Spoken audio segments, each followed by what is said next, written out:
বাড়িতে একদিন এই পুডিংটা বানিয়ে দেখুন। একদম ক্রিমি চকলেটি কফি পুডিং। এত খেতে ভালো লাগবে, দেখবেন একবার বানিয়ে নেওয়ার পর আরো একবার বানাতে ইচ্ছে করবে। অল্প উপকরণে অল্প সময়ের মধ্যেই রেডি হয়ে যায়। ঝটপট একবার বানিয়ে খেয়ে দেখুন। একবার যাকেই খাওয়াবেন খেয়ে এত প্রশংসা করবে। মন প্রাণ জুড়ানো একটা রেসিপি। নমস্কার বন্ধুরা, নতুন একটা পর্ব দেখার জন্য আপনাদের সকলকে স্বাগত জানাই। আজকে তৈরি করে দেখাবো একদম মুখে মিলিয়ে যাওয়া মতন মন প্রাণ জুড়ানো কফি পুডিং। বাড়িতে একবার বানিয়ে দেখুন, এমন কেউ বাদ থাকবে না যেটা পছন্দ করবে না। খেতে দারুণ লাগে। চলুন, আশা করছি আজকের রেসিপি অনেক ভালো লাগবে। সবার প্রথমে আমি এখানে একটা বাটি নিয়েছি। চা চামচ মেপে 2 চামচ নিয়ে নিচ্ছি কফি পাউডার। এখানে 3 গ্রামের মতন কফি পাউডার রয়েছে। অল্প পরিমাণে জল মিশিয়ে নেব। জল দিয়ে কফিটা গুলে একটু সাইডে সরিয়ে রাখবো। আমি এখানে নর্মাল জল দিয়ে কফিটা গুলিয়ে নিয়েছি। এবারে এদিকে আমি আরেকটা মিশ্রণ তৈরি করে নেব। নিয়ে নিচ্ছি 3 চামচ কর্নফ্লাওয়ার। এই কর্নফ্লাওয়ারটাও অল্প একটু জল দিয়ে মিশিয়ে নেব।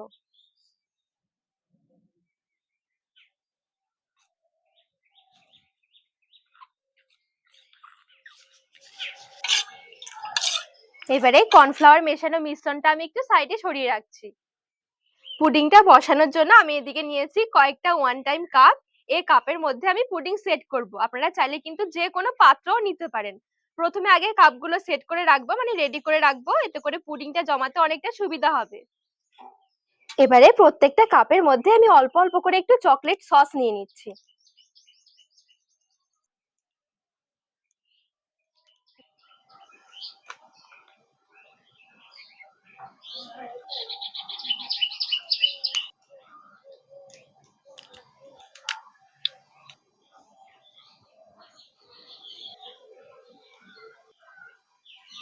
আর হাতের কাছে যদি চকলেট সসটা থাকে, অবশ্যই একটু এই পুডিং এ দেওয়ার চেষ্টা করবেন।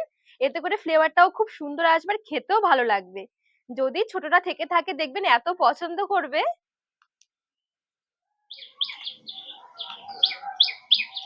তো এই দেখুন, সুন্দরভাবে এখানে প্রত্যেকটা কাপের মধ্যে অল্প অল্প করে আমি একটু চকলেট সস নিয়ে নিয়েছি।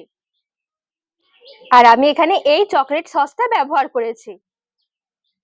এবারে গ্যাস ধরিয়ে একটা কড়াই বসিয়ে দিয়েছি। কড়াইয়ে নিয়ে নিচ্ছি 750 ml এর মতন জাল করা দুধ। দুধটা আমি আগে শুধু একবারের মতন একটু ফুটিয়ে রেখে দিয়েছিলাম। এবারে দুধটা শুধু একটু গরম করে নেব। আপনারা যদি কাঁচা দুধটা নিয়ে থাকেন, সেক্ষেত্রে একটু ফুটিয়ে নিতে হবে।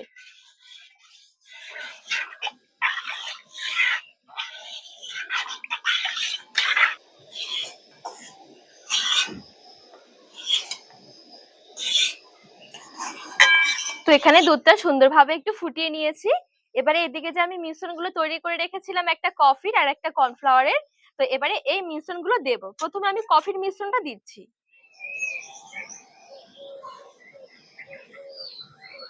ভালো করে মিশিয়ে নেব।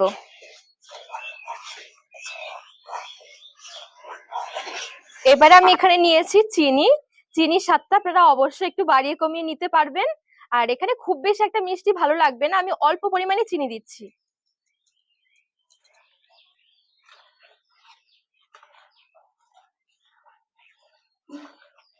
সুন্দরভাবে চিনিটা নাড়াচাড়া করে মিশিয়ে নিয়েছি। চিনিটা কিন্তু এখন সুন্দরভাবে গলে গেছে। আর এখানে ফুটতে ফুটতে দুধটাও বেশ ঘন হয়ে গেছে। এদিকে যে আমি কর্নফ্লাওয়ার মেশানো মিশ্রণটা রেখেছিলাম, এখানে একটু নাড়াচাড়া করে নিতে হবে, তারপরে কিন্তু দিতে হবে। তা না হলে কর্নফ্লাওয়ারটা বেশ অনেকটা থিতিয়ে পড়ে।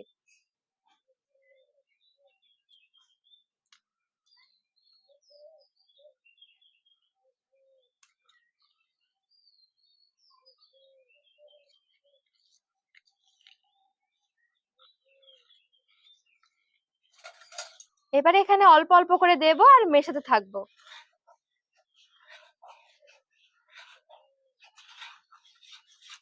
কর্নফ্লাওয়ারটা দেওয়ার পর দেখবেন এটা অনেকটা থকথকে হয়ে আসবে। এই দেখুন।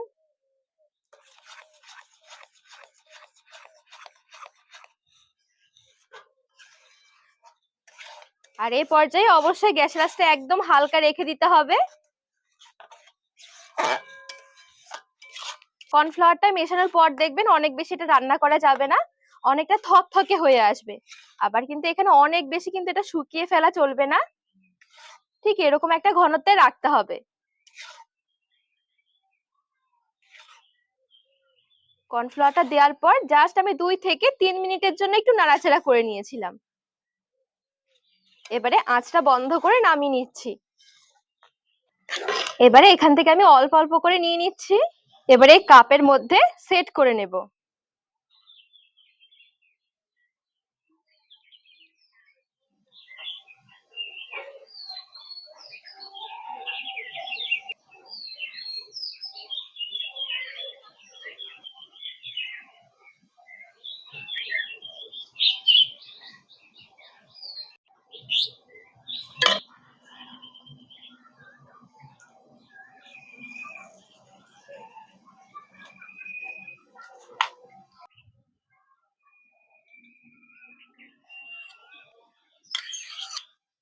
তো এই দেখুন এখানে আমি সবগুলো বাটিতে সুন্দরভাবে একটু সেট করে নিয়েছি।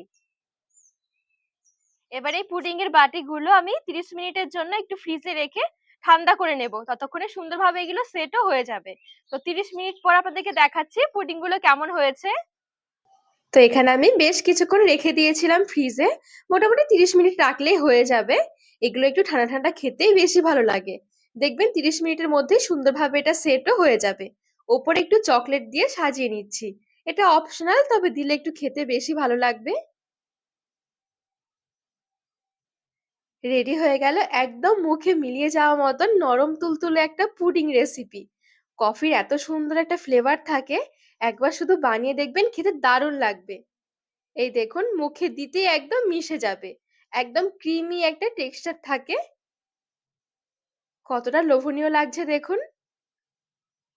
তো বন্ধুরা আজকের রেসিপি আপনাদের কেমন লেগেছে অবশ্যই কমেন্ট করে জানাবেন। আর রেসিপি ভালো লাগলে চ্যানেলটিকে সাবস্ক্রাইব করে পাশে থাকার অনুরোধ রইল।